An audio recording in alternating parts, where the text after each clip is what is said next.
This is the Read to Lead podcast, episode 458.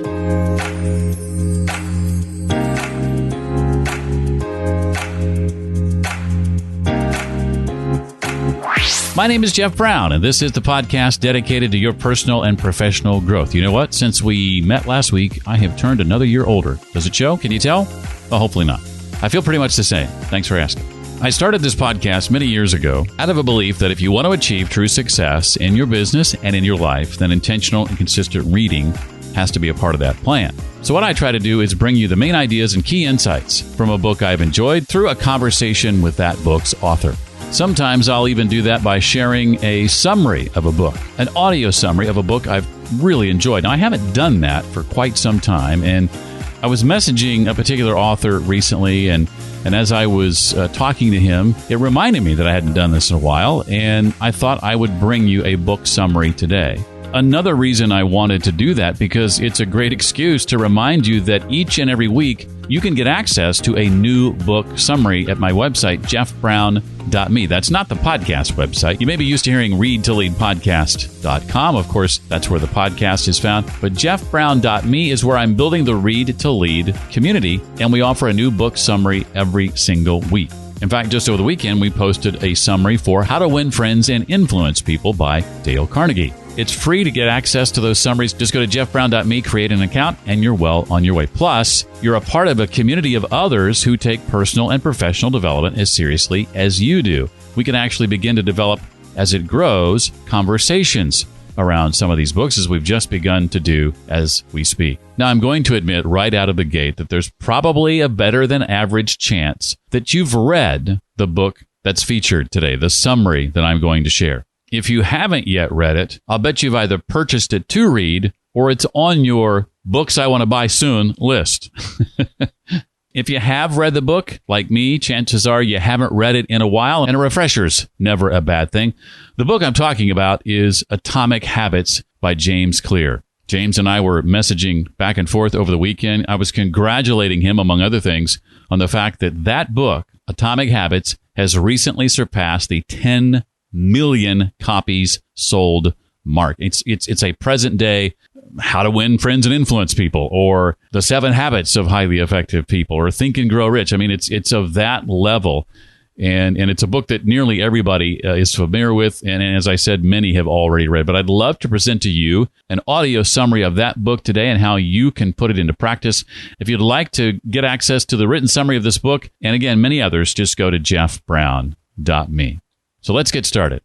When it comes to book summaries, there's certain bits of information that I like to include. There's sort of a little bit about the author, who I think should read the book distilled down into usually 3-ish sentences. Of course, the key points and main ideas, some of my favorite quotes, and then discussion questions suitable for groups if you're reading the book in the context of, say, a book club. Action steps to consider, things you may want to try to put into practice soon after reading the book, and then any other relevant information. So that's the format we're going to follow with this book summary today of James Clear's Atomic Habits. James is an entrepreneur.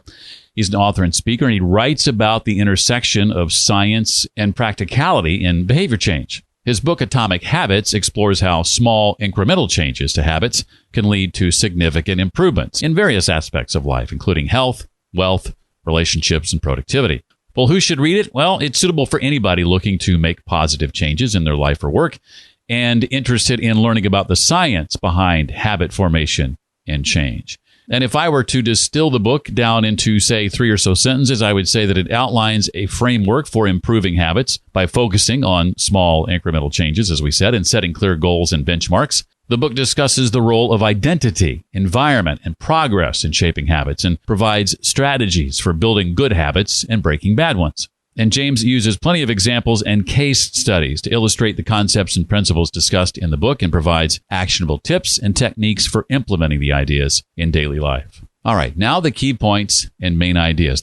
The main framework talked about in Atomic Habits is the habit loop. The habit loop explains how habits are formed and reinforced and can be used to either build good habits or break bad ones. According to James, the habit loop consists of 3 steps. Number 1 is cue. This is the trigger or stimulus that initiates a habit. Cues can be external, like a specific time of day or a certain location, or internal, like a particular emotion or thought. Second is routine. This is a behavior or action that follows the cue. It can be a physical action like brushing your teeth or going for a run, or a mental action like checking email or practicing mindfulness, say.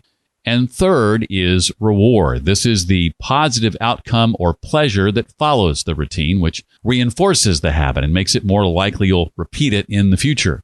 Now, James says that by identifying the cues and rewards associated with our habits, we can make those small incremental changes more easily to, again, either reinforce or break habits. For example, if we want to build a habit of exercising every morning, we might build a specific cue, such as laying out our workout clothes the night before, and reward ourselves with something pleasurable, like a tasty breakfast, for example, after completing the workout. He also introduces the concept of the 4 laws of behavior change, which describe how habits are formed and reinforced. Number 1 is make it easy. Habits are more likely to be formed and maintained if the behavior required to do them, to perform them, is easy to do. To make a desired behavior easier, you might, for example, reduce the number of steps required to perform the behavior or remove barriers or obstacles. Number 2 is make it attractive. Habits are more likely to be formed and maintained if the behavior required to perform them is enjoyable or rewarding. You might consider adding an element of novelty or fun, or linking the behavior to something you already find pleasurable. Number 3 is make it satisfying. It stands to reason that habits are more likely to be formed and maintained if the behavior required to perform them is satisfying or fulfilling. You might do this by more consistently tracking progress or by seeing the behavior as a means to a larger end. And the 4th one is make it relevant. It's easier to form and maintain a habit if it's relevant or meaningful to us. Ways to do that, James says, might be by connecting it to our values or by seeing it as an important part of our identity. Now, the list of fantastic quotes from this book is rather extensive, but I'll limit it to about a half a dozen or so. And most are relatively short. But some of my favorite quotes from the book are these. Small habits compound over time to produce significant results. It's something we often forget, right? Seemingly at the time, something small that we're doing doesn't seem to have a long-term effect. But as you put one after the other, one foot after the other, one small habit consistently, it does have that compound effect. The second one I want to share with you, the most effective way to change a habit is to make it easy to do. We talked about that. The opposite of a good habit is not a bad habit. It's no habit at all. The ultimate form of intrinsic motivation is when a habit becomes part of your identity. It's one thing to say, I'm the type of person who wants this. It's something very different to say, I'm the type of person who is this. The purpose of setting goals is to win the game. The purpose of building systems is to continue playing the game. The long-term thinking is goal-less thinking. It's not about any single accomplishment. It's about the cycle of endless refinement and continuous improvement. Ultimately, it's your commitment to the process that will determine your progress. I love that. And another quote sort of related to that in just a moment. First, this one. Time magnifies the margin between success and failure. It will multiply whatever you feed it.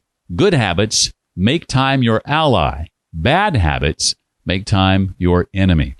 And then the last quote, probably my single favorite one from the book and one I've shared dozens of times. You do not rise to the level of your goals. You fall to the level of your systems. I'll say that again. You do not rise to the level of your goals. You fall to the level of your systems. Some discussion questions that might come in handy if you're reading this book, say in a group or book club, are these, just a half a dozen or so that I thought might help get you started. How does the concept of atomic habits differ from other approaches to habit change? I've read The Power of Habit by Charles Duhigg, Tiny Habits by Dr. B.J. Fogg, of course, The 7 Habits of Highly Effective People by Stephen R. Covey. So that's a great starting question. Most folks who are reading this book have probably read some or all of those. How does the book's framework for habit change align with your own experiences of building and breaking habits? Number 3, how can adopting the identity of the person you want to become influence your habits? 4th, in what ways can the design of your environment support or hinder the development of good habits? I know for me, when I'm reading, I'm very particular about the environment. I have a specific chair. That's my reading chair where I do probably 90% of my reading. I have what's actually a lap desk that sits across nicely the arms of the chair so I can put my book down on that, and then I have where I'm taking my notes, whatever device I'm using, Notepad or my Remarkable 2 to take my notes in, or maybe sometimes even my laptop. A room with a door that I can close is always good. And sometimes I'll even put on noise-canceling headphones. And then if my phone has to be in the room, I'll turn off notifications, obviously. In fact, on the iPhone, you can set that up to happen automatically whenever you go to read. And then I might connect my phone to an app like Adagio, which plays classical music based on mood, or maybe an app like Focus at Will that does exactly that. Plays sort of ethereal sounding music with no discernible melody that just is almost like, white noise in a sense, but music white noise, if that makes sense. So those are some of the things I do to make sure that I'm setting myself up for success. One more tip I'll give you along those lines. When I sit in that chair, I'm kind of telling my brain, because my brain's been conditioned for this, that, okay, it's focus time now because Jeff's sitting in the reading chair, right? That's why I think it's a great idea when it comes to reading in particular, to have a place where you do that each time, the same setting, the same place. Another thing I'll do is set a timer. So before going into the habit of reading, the task of reading, I'm telling my brain, how many minutes do you have to concentrate for? Rather than just sitting down to read and my subconscious not really knowing, okay, when is this going to end and how long do we have to stay on task here? I'll tell my brain by setting a timer before I start, hey, this is going to be 25 minutes or this is going to be 50 minutes, and then I'm going to take a break. And so that combined with reading in the same place each time really, really helps my focus when it comes to the task or the habit of reading. Number 5, how can progress tracking and benchmarking be used to reinforce good habits and break bad ones? And number 6, can you think of any examples from your own life or others where small incremental changes have led to significant improvement? Again, just 6 discussion questions there to get you started with my thoughts on some of those from my own personal experience. Some action steps you might consider having read Atomic Habits. Identify one small incremental change you can make to a habit and set a clear goal for implementing it. Number 2, reflect on the role of your identity and environment, as we just talked about, in shaping your habits. And consider how you could support the development of good habits and discourage bad ones. This whole identity idea of who it is you want to become and that sort of mindset shift we talked about earlier of going from I'm a person who wants this to I'm a person who is this. It's so, so powerful. And third, use progress tracking and benchmarking to reinforce good habits and identify areas for improvement. Just 3 action steps you might consider having read Atomic Habits. There are plenty more, but I'll leave it at those 3 so as not to overwhelm you. And then other relevant information that might pertain to this book. Well, I mentioned that it's sold over 10 million copies. It's a New York Times best-selling book. James also has a popular newsletter and blog. He sends out the 321 newsletter every Thursday. I subscribe to it. I recommend you do as well. It's at jamesclear.com if you want to check that out. I hope you enjoyed that summary of Atomic Habits by James Clear, now a 10 million copy seller. That is just fantastic. And James, by the way, I saw a post of his on Facebook. He says that's all us. It's nothing he did as much as it is what we've done. And the word of mouth that has been generated from this book has just been phenomenal. Stronger than any book in recent memory, for sure. If you'd like to get access to the written version of this summary, you'll find it at jeffbrown.me. When you sign up, that and numerous other summaries in categories like leadership, productivity, habits, of course, mindset, entrepreneurship, communication, and personal knowledge management. Those are the 7 categories we're filling right now. All of those have at least one book summary in them. Some have multiple book summaries. And will we add categories of books? We may if there is demand for other categories. But these 7 categories were the ones that those who took my reader-listener survey said were the categories that were most important to them. So that's why we see these categories there. So I'm making sure to provide book summaries in those most important areas. And that's what you'll find when you go to jeffbrown.me. It's free to sign up. Get immediate access to that Atomic Habits summary, a written version, and then at least one summary in each of those other categories as well. And a new one added every single week. One more time, that's jeffbrown.me. I'll leave you with this little tidbit. I sent a note to this effect to those who subscribed to my newsletter last week. but I have found a favorite new way, a new app with which to listen to podcasts. You're probably listening to this podcast via an app right now. And by the way, I'm not being paid to say this. This is not a sponsor in any way. The app, in fact, is still in beta. But the app you want to check out, if you're not already familiar with it, is called Snipped, S-N-I-P-D, Snipped.